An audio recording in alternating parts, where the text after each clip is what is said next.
All right, here we go. We're going to make something to hit your craving for potato chips. And guess what? Zero carbs. So we get some heat going, no stick pan, grab some Parmesan cheese that's shredded, something nice and fresh. This one's Trader Joe's. This one here you can find at Walmart. You could get it anywhere, but these are where the best prices are for these two things. And you can use a little bit of the powdered stuff. I'll show you how you could use that if you'd like. Now, there are certain kinds of shredded cheese that this is not good for. See, now we're going to spread this around and we're going to make a nice little thin layer. See, and you can hear it, I hope. Let's see, you can maybe hear it starting to sizzle a little as the pan's starting to melt it. All right, we're going to make one big gigantic potato chip. And I'm going to show you how to do that.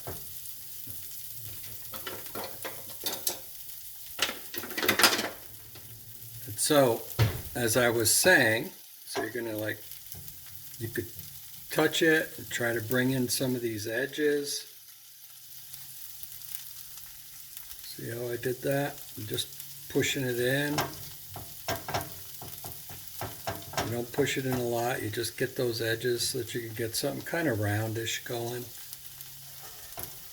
Turn the pan around if you see one side starting to turn a little brown already. Maybe our heat's up a little too high. I could lower that if it's cooking too fast. You don't want it to cook too fast. So I just moved that to less than medium right now, and that's gas stove. And so if I wanted to, you see the bubble and see the oil that's coming out of it? See that? All right. Some Parmesan cheeses, different kinds, have more oils in them than others. And what you want is a sort of dry one. This is kind of a dry one. So you could try out different brands, different kinds, and see which ones you like. And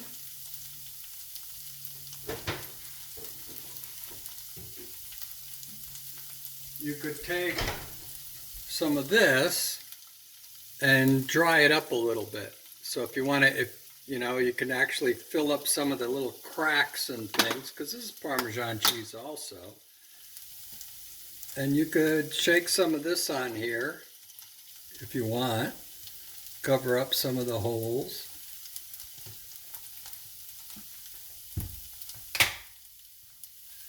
It's not necessary. The flavor and the taste will be the same. And now what we're going to do is we pounded it in so that powder kind of absorbs some of the oil. We're going to try to get it to come up. So it's going to be a little tricky. It takes a little finesse to get under there. See how I'm getting under there? And you flip it over. And I probably cooked it a little too long.